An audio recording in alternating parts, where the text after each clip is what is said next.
Halo anak-anak, hari ini kita belajar tentang teks ceramah. Sebelum masuk ke pembelajaran, ada baiknya kita berdoa terlebih dahulu ya. Sekarang kita masuk ke dalam pengertian teks ceramah. Jadi di sini pengertiannya adalah teks yang memuat paparan lisan yang disampaikan di hadapan halayak pendengar mengenai suatu hal atau suatu pengetahuan dan untuk mempengaruhi tindakan atau sikap mereka.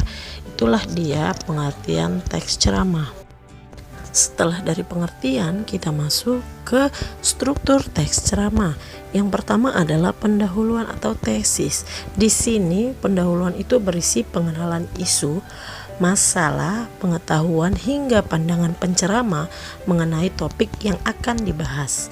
Bagian ini sama dengan tesis dalam teks eksposisi. Kemudian yang kedua adalah isi atau rangkaian argumen. Rangkaian argumen berupa rangkaian argumen-argumen penceramah yang berkaitan dengan topik yang dibicarakan pada pembuka atau tesis. Bagian ini biasanya mengemukakan pula berbagai fakta dan data yang memperkuat argumen-argumen penceramah. Dan yang ketiga adalah penutup atau penugasan ulang, merupakan penegasan kembali mengenai apa yang disampaikan dalam ceramah. Hal ini bertujuan untuk memastikan ceramah tidak memberikan pemahaman yang keliru dari yang dimaksudkan, hingga agar diingat oleh pendengarnya. Nah, itu dia tadi struktur teks ceramah. Jadi di sini saya akan memberikan contoh teks ceramah. Contoh teks ceramah, kemudian telah dibuat pendahuluan, inti dan penutupnya. Seperti itulah contohnya. Jadi apabila saya memberi tugas teks ceramah untuk mencari strukturnya, maka seperti inilah dia. Paham anak-anak?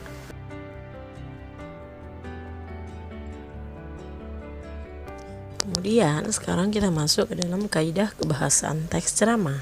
Teks ceramah juga memiliki karakteristik dan ciri khas kebahasaan tersendiri yang cenderung beda dengan teks lain.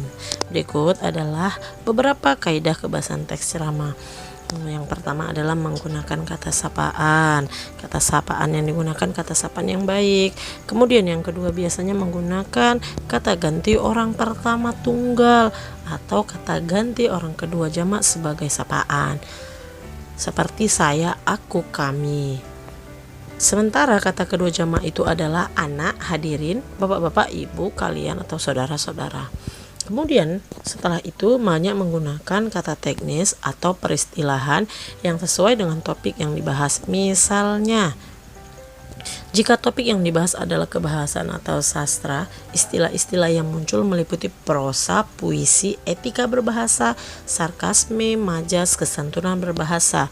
Kemudian kaidah selanjutnya adalah menggunakan kata-kata yang menunjukkan hubungan sebab akibat atau kausalitas. Contohnya adalah dengan demikian, akibatnya, oleh karena itu, maka sebab, karena.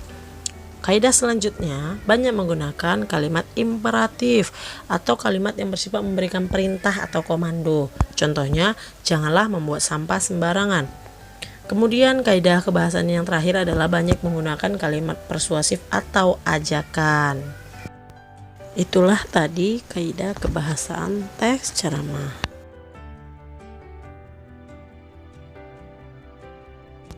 Sekarang, tahukah kamu tentang ciri-ciri teks ceramah atau pidato? Yap. Ciri-ciri teks ceramah yang pertama adalah memiliki tujuan yang jelas. Tujuan kemana arah ceramah kamu. Kemudian isi materi harus jelas dan mudah dimengerti. Jadi setiap materi yang kamu sampaikan harus dimengerti oleh pendengar. Kemudian materi harus objektif. Kemudian yang keempat, berisi wawasan baru yang menarik perhatian. Dan yang kelima, terdapat simpulan di akhir pidato. Jadi kalau bisa, setiap kalian membuat ceramah atau pidato, Berilah kesimpulan di akhir kamu memberikan pidato.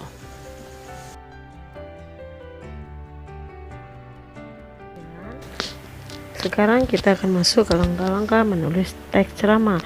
Yang pertama adalah menentukan topik. Menentukan topik menjadi hal pertama yang harus ditentukan. Tentunya terkadang topik ceramah juga dapat didapat dengan tidak sengaja, misalnya saat membaca teks berita.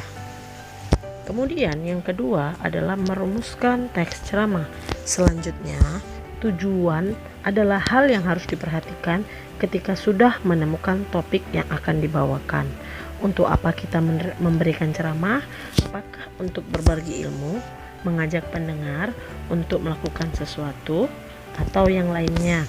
Dan yang ketiga adalah menyusun kerangka ceramah.